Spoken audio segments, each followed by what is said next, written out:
Hey there, classmates. Lights at the end of the tunnel. We're almost there. Thank you so much for tuning in. For this video, I'm going to be covering topic number 3. Who in the organization is responsible for all this copyright material? So I work in a high school, and I would simply say all teachers and all administrators are responsible for knowing what they do. Now, I don't mean to be coying that statement. The reason why I say all teachers, all administrators, is because it's a complicated issue and it's very specific to the subject.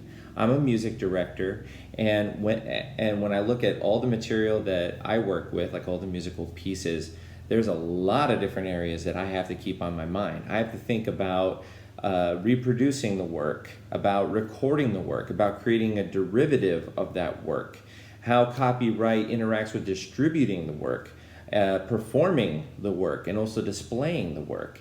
Now, if we just took 2 of those areas, reproducing and recording, and you start unraveling that, you start seeing it gets complicated quick. So if I had a whole set of parts for a piece of music, and it only came with 3 trombone parts, but I happen to have 4 trombones, can I make a copy of that trombone? Well, yes, I can. I can make up to 10% of the overall paperwork that's there.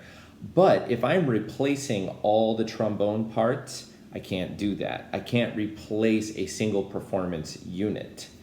So if you look at performances, most musical works come with an ASCAP license that allows you to do a performance. Otherwise, band would be very strange. But if I wanted to record that, I could only do it for archival purposes and if I was creating a CD and I wanted to sell it, I would then have to pay a separate license to sell that music.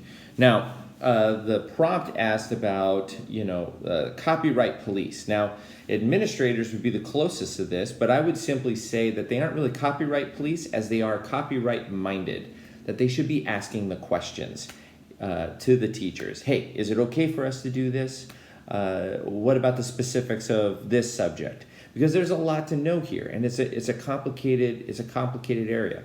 Dr. David Holder, in his presentation, really gave the best advice in saying, assume all materials are copyrighted unless otherwise stated. It's very simple to ask permission to the publisher and get it sorted out, and that really should be our first response. Thank you so much for tuning in. Look forward to seeing your videos.